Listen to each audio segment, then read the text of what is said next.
Untung yang jadi dirtek jadi apa sih namanya? Wenger di FIFA. Oh ini kayak bagian pengembangan bagian pengembangan law of the bola, game, ya. bola ya itu Wenger yang sifatnya dia lebih senang offensive. Ball position. Kalau Mourinho itu mungkin masuk ke law of Mourinho gitu. Itu beda lagi aturan itu. Ya, dilarang menyerang lawan.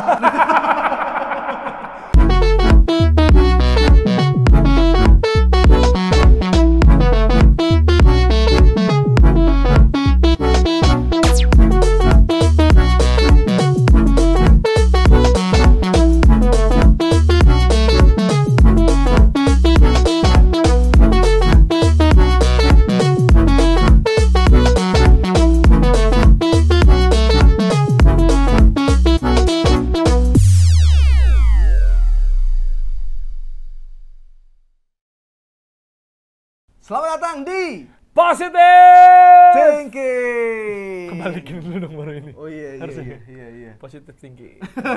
Harusnya Karena itu penting banget ya. Karena satu-satunya positif yang menyebalkan adalah COVID. Itu kita nggak mau banget tuh positif COVID tuh. Iya, dan ini sebenarnya kan lagi bagi fans bola kayak kita. Betul. Ini memasuki fase-fase semacam minim berita ya. Iya. Paling transfer nggak sih? Paling semenjak off season itu Fabrizio Romano lagi jadi bintangnya. Oh iya benar. Iya kan? Itu momen itu doang tuh. Itu dia tuh, keunggulan dia dalam hidupnya itu ketika nggak maksudnya dia sibuk 2 bulan. 2 bulan ini kan, Juni, Juli, Agustus lah, 2 bulan 3 bulan. Terus nanti Desember ke Januari. Oh ada lagi, iya. Abis itu hilang tuh nih orang. Hilang lagi. Tapi kita kadang kaget kita kadang nggak sadar kalau dia sebenarnya nggak terlalu aktif juga. Selama 7 bulan lainnya. Betul. Tapi dengan kerjaan dia yang 2 bulan udah nutup buat 3 tahun. Iya. Tapi dia jurnalis kan asli kan? Jurnalis doang kan? Atau awalnya, ada kerja sama dengan apa sih dia? Karena selalu dia gitu. Kalau belum Fabrizio Romano belum gue pernah lihat di kayak a day in my life-nya dia di YouTube.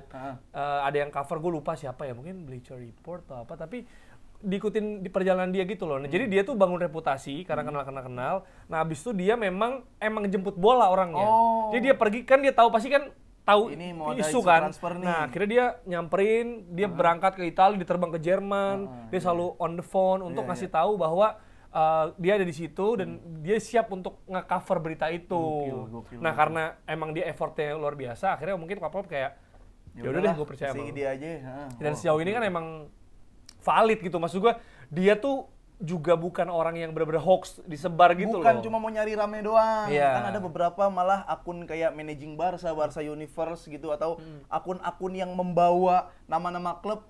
Ternyata transfer ini Madrid udah dapat Alphonso Davies kayak gitu-gitu, ternyata itu emang nyari rame doang. Kalau Fabrizio Romano emang udah valid lah paling enggak gitu kan. Nah, tapi gini, kita jangan terbuai sama berita transfer. Oke. Maksudnya ya karena off season terus lu pikir ada Gold Cup sih, Piala Emas. Nggak terlalu peduli kan. Sama Nation League kemarin ya. Nation League sempat. Ya kan. Seru terus juga nanti mau ada Piala Dunia Perempuan. Ya kan, itu sekitar tanggal 20 Julian. Tapi sebenarnya kita tidak boleh lengah. Karena mulai ada aturan baru yang akan dilakukan. Salah satunya adalah offside. Yes. Peraturan baru offside. Yang jelas bukan offside duo. Lu so asik bang. Itu bisa ditonton di channelnya nanti mereka juga. Nanti dia. bakal collab betul di momen yang tepat ya. Tapi kita mau ngebahas soal aturan baru offside nih. Yes. Jadi ini disebut Wenger Law karena Wengernya Arsene Wenger ya. Itu kan sekarang jadi kepala pengembangannya sepak bola di FIFA gitulah. Jadi untuk mungkin dia untuk pengembangan global gitu. Jadi untuk pengembangan FIFA termasuk salah satunya aturan dia bisa memberikan ide. Ya akhirnya di approve sama pihak FIFA dan jadi aturan yang disebut Wenger Law karena dia yang ngasih idenya lah gitu. Bener. Jadi aturan baru offside adalah pasti udah sama-sama tahu juga nih ya. Pemain harus sepenuhnya nggak papasan sama pemain terakhir lawan. Keeper. Itu baru bisa dikatakan offside. Kalau jadi misalkan nih garis dari sono, nih gua sama lu, gua penyerang, lu back, gua begini tuh nggak offside, masih onside. Kalau apa? Masih onside nih. Kalau lu sejajar sama gua. Iya. Kalau kaki masih sejajar, kecuali gua udah full ngelewatin lu, baru itu udah offside. Itu dia. Baru offside di situ. Itu untuk juga mencegah kontroversi pastinya ya. Karena kan ada banyak banget kayak apa ya? Dulu perbincangannya kan gitu kayak apabila ada anggota tubuh yang nggak aktif, maksudnya nggak aktif tuh nggak aktif untuk bisa mencetak gol, itu belum dikatakan offside. Makanya kayak hidung, mana lagi tuh ya, ginjal kalau kuku ya kayak gitu. Kadang pernah Giroud kan pernah Bener, tuh Chelsea MU kalau nggak salah. Itu jadi lama, wasit ngelihat VAR-nya aja lama, apalagi ngontrol dan membuat keputusannya. Jadi dan tarik garisnya bingung, maksud gue pasti agak kena, karena kan tergantung angle juga sebenarnya ya kalau kita lihat. Nah, kadang tuh misalnya orang lagi lari, tangannya ketinggalan. Nah, nggak bisa dong kalau gitu. bisa, Tapi ini clear ya udah, pokoknya nggak ada yang kena papasan. kalau udah lepas banget, baru offside-nya di situ. Selagi masih ada kena dikit, nah berarti ntar banyak striker yang kayak begini. Striker kayak gini nih. Pegangin lawan nggak apa-apa berarti ya. Bener, Tarik. Jadi bukan back yang menarik striker. Striker emang nempel. Lebih ke ngendok, ya kan? Kayak gitu. Jadi mau maju enggak. Masih nempel. Masih sejajar. Oh, sekarang kita bahas ininya aja. Kalau itu setuju apa enggak? Deal belum, lu udah di-approve? Udah deal. Oke, udah di-approve, berarti kita bahas dampaknya. Iya. Dampak. Bagi lu apa? Setuju atau enggak? Gua sih kalau tujuannya untuk lebih seru, itu pasti lebih seru. Enggak, karena FIFA bilang ini untuk permainan yang lebih ofensif. Bener. Tapi merugikan back sebenarnya. Bener. Apalagi back lambat. Makanya beruntung Gerard Pique udah pensiun. Iya kan, maksudnya kalau kena Haaland segala macam susah. Iya kan? Kalau gue sih, kalau gue kan gue striker. Dan maksudnya karena gue suka. Lu ngerasa diuntungin? Karena gue suka Inzaghi. Maksudnya cara main gue, ya gue patokannya dia gitu lah. Gitu kan, maksudnya emang lolos jebakan offside, positioning segala macam. Ini menguntungkan. Iya, benar. Karena bisa lebih jeli lah melihat gitu kan. Dan sebenarnya ada juga orang yang pada bilang di sosmed, gue lihat katanya kalau Inzaghi main lagi, itu golnya lewatin Ronaldo. Atau lewatin siapapun yang tinggi lah, Messi atau siapa. Karena ini menguntungkan banget buat dia. Iyalah. Mau berarti dengan adanya peraturan ini, gue tahu ternyata kenapa alasan Erling Haaland nggak cukur rambut. Kenapa tuh? Iya biar masih onside. kan gondrong. Kalau marah kan gondrong baru dibuka tuh. Kan jadi kalau di badannya udah depan tapi rambutnya masih ke sini. Iya, ikatannya. Nah, itu masih onside tuh. Atau mungkin dia juga jadinya ngebuka ikatannya terus. Karena kalau dia lari kan rambutnya ngibas. Nah, ketinggalan. Rambut gua belum. Rambut gua. Tapi belum sedetail itu tuh kalau rambut offset apa enggak tuh. Kan baru anggota tubuh. Tapi kan anggota tubuh aktif juga. Iya sih, tapi kan rambut coba nanti kayak gitu. Nah, tapi lu gimana? Gua kan gue pecinta ofensif juga sih. Tapi kan lu gelandang, lu kan akan sering memberi trupas-trupas. Keuntungan juga, suatu keuntungan buat gue. Makanya ini yang sangat dirugikan sih menurut gue back-back itu. Back-back lambat, back-back kalah sprint, back-back ya libero pemotong bola lah, itu bakal susah banget. Gue tinggal kasih bola-bola killer pass tuh bener-bener killer langsung. Bener-bener nge-kill back. Iya bener. Gitu. Dan juga offset trap tuh pasti akan ada adjustment tuh. Bener. Ada penyesuaian. Karena kan pasti beda tuh cara. Biasa kan naik gitu, itu agak beda karena bener-bener harus presisi. Kalau enggak susah banget kenanya. Dan sebenarnya ini juga yang diuntungkan bukan cuma striker kayak Inzaghi, tapi juga para pemain yang punya bokong yang panjang. Seperti Sterling, seperti Hazard, dan sebagainya. Ivanovic kalau masih mau main. Bener. Pantat-pantat gede tuh, lari-lari bebek. Inul. Goyang bor. Goyang ngebor. Iya kan? Iya. Pokoknya gitu-gitu dah. Yang punya goyang-goyangan itu biasanya memang diuntungkan sih. Betul. Tapi dengan adanya seperti ini yang lu bilang tadi, mungkin offside trap itu udah mulai dipikirin lagi. Bahkan selain offside trap itu permainan yang garisnya tinggi juga mikir lagi tuh, Jer. Barca misalkan lagi di parkir, wah itu Xavi tuh pasti mikir kayak ini gimana nih biar nggak kena counter, dan biasanya kan tinggi banget pemain-pemain yang tinggi garis-garisnya tuh udah mikir lagi tuh. Tapi kan sebenarnya gini, setiap ada aturan baru di bola atau adjustment, itu kan berarti adjustment taktik juga. Maksud gua ketika ada aturan back pass, nah cara main orang jadi berbeda. Ketika offset ditemukan nih, ibaratnya aturannya beda lagi cara main. Nah sekarang nih menarik karena ketika ada aturan baru, kira-kira bakal gimana nih pelatih-pelatih, misalnya Pep gitu ya, kalau gak ada position itu main tiba-tiba ada aturan offset baru, paling nggak agak beradaptasi. Atau ya emang tipe-tipe back tertentu jadi nggak kepake karena kayak gini back gitu kan. Gede sekarang ya kayak Laporte, Ruben Dias sih masih bisa sih lari. Maksudnya yang back berat gitu.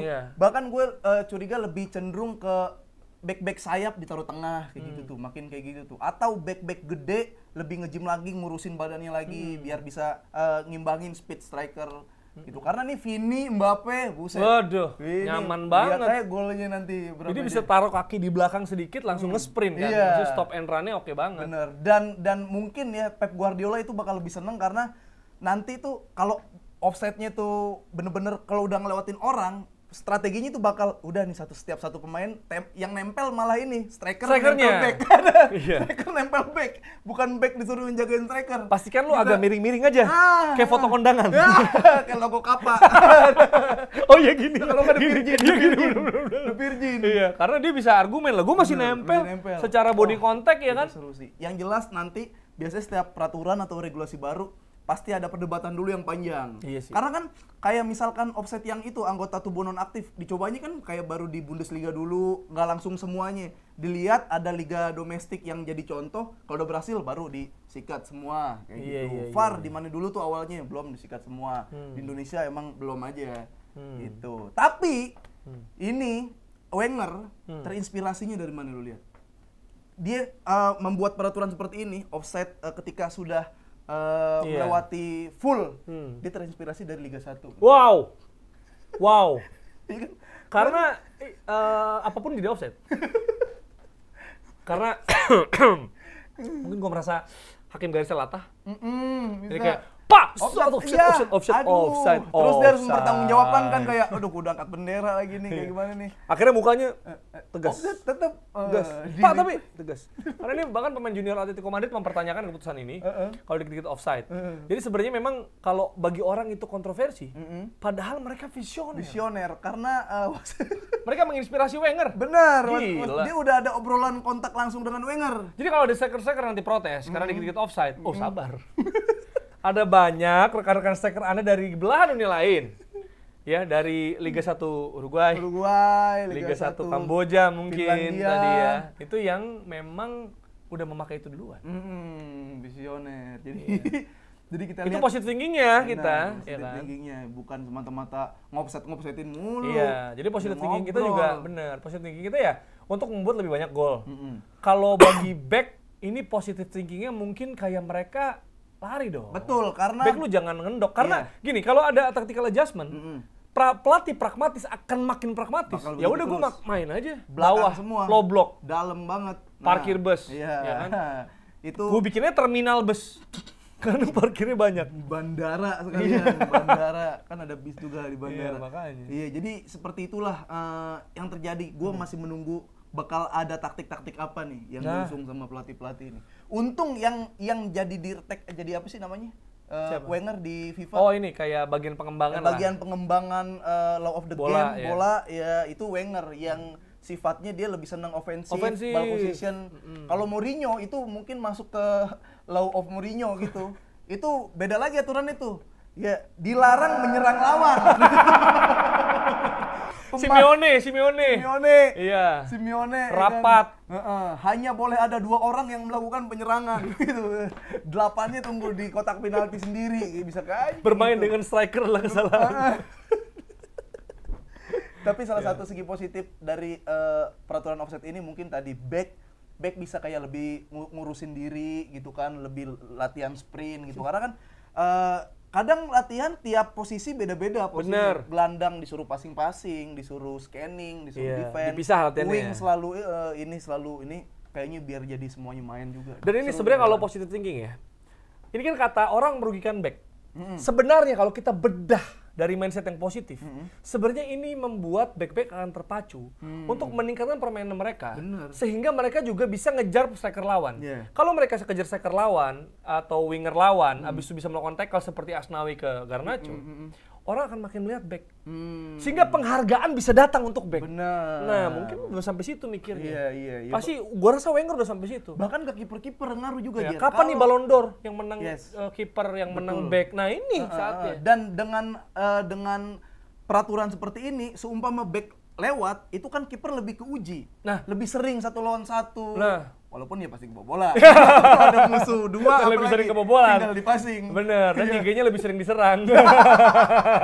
Tapi kan itu minimal bisa membuktikan kalau refleks dan ketenangan dan ngatur posisi dari belakang, kiper leadership-nya dilihat dari belakangnya nanti kelihatan. Iya, benar. Jadi itulah tentang offset ya. Dan ada juga peristiwa yang mungkin kadang dibilang offset juga. Wah, apa nih? Ya soal kelayakan. Waduh, berat nih. Kelayakan, ya, dan harus diuji lagi ya tentang JIS, apakah bisa menjadi salah satu stadion yang digunakan untuk Piala Dunia U17. Iya, Jakarta International School kan? Jis juga namanya. Jakarta International State. Jakarta International Shop. Udah. Ya, itu. International Stadium. Benar. Ya, karena kan kembali bermasalah. Sebenarnya ini udah pernah dibilang juga sebelumnya, tapi sekarang bolanya agak panas lagi nih. Iya nggak sih? Kenapa ya? Kok mau 2024 panas mulu? Nah, iya. Jadi tapi gitu loh, orang kaitannya sama politik, padahal belum tentu kayak gitu loh. Positive thinking dong. Positive thinkingnya adalah kita lebih gini, karena kalau ada di GBK ya, sama ada di JIS, masih sama-sama di Jakarta. Nah, jadi yang kebanyakan orang Jakarta doang. Iya. Nah, ini kan menyarankan buat ada beberapa stadion, Bung Tomo Iya, Bung Tomo, Surabaya. apalagi tuh banyak lah, ada 5, ya Jalak Harupat, pokoknya ada 5. Manahan, ya biar selain orang Jakarta bagian nonton, jadi nggak perlu effort yang di Jakarta, misalkan di GBK orang-orang lain. Oh, jadi nggak Jakarta sentris. Jangan Jakarta sentris, bagus kan? Iya. Nggak usah ditarik-tarik ke politik. Iya, belum tentu lah. Jangan so tau lu. Sosok orang tuh suka gitu loh, menjelang tahun politik sosok teori konspirasi. Bener, yang ini pasti karena politik. Ya kadang. Sering sih. Tapi kan nggak semua hal kaitannya gitu. Kan Pak Ete juga bilang ada beberapa pintu yang harusnya udah bisa semua dibuka, tapi ini baru satu pintu, satu akses doang. Bener. Yang kebuka. Jadi mengutamakan keselamatan penonton. Tapi emang kalau stadion kadang pintu suka kekunci sih. Namanya angin suka liar. Bener. Kabar angin. Nah, itu tolonglah coba dibenerin ya. Bola kan kalau angin kenceng kalah angin bola ntar. Iya. Merugikan kiper. Itu. Oke, dan juga ini sih sebenarnya kalau tadi lu bilang ya, apa-apa dikaitkan sama politik. Termasuk ini kemarin gelaran World Beach Games di Bali. Ini juga orang mengaitkan dengan politik.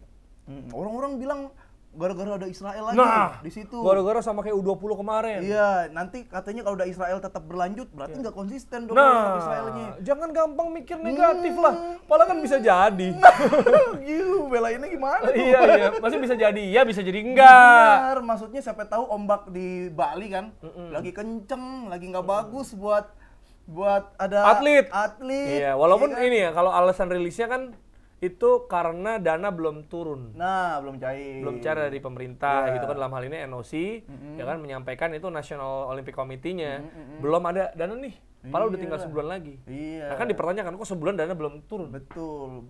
Dananya buat masyarakat. Nah, dibagi-bagi buat kesejahteraan rakyat, membangun pendidikan. Iya, masa buat kampanye? Enggak lah. Ada. Oke, itulah kira-kira positif dari kita, ya kan? Kita sih udah mencoba berpikir positif gitu. Apalagi yang tadi JIS ya, itu positif banget tuh. Iyalah, sudah jelas lah. Bukan bagian dari politik dong. Ya enggak? Benar. Jadi kalau misal lu punya pandangan lain atau mungkin juga sepakat atau tidak sepakat sama kita nggak masalah. Benar, apalagi offset. Mungkin lu nggak setuju, kenapa nggak setujunya? Iya. Gitu kan, gue mah pengen lihat banyak gol, pengen lihat pemain lebih atraktif, lebih cepat temponya. Itu bisa jadi. Atau lu punya pandangan lain soal isu tadi ya, soal J, soal World Beach Games juga. Itu Majis pasti punya pandangan lain. Iya makanya, coba tuh kolom komentar. Karena jangan dipendam sendiri. Karena kalau komentar sendiri, lu komen biar kalau ada yang dicari, lu yang Kita ketemu di episode selanjutnya dari Positive Thinking. Kembali.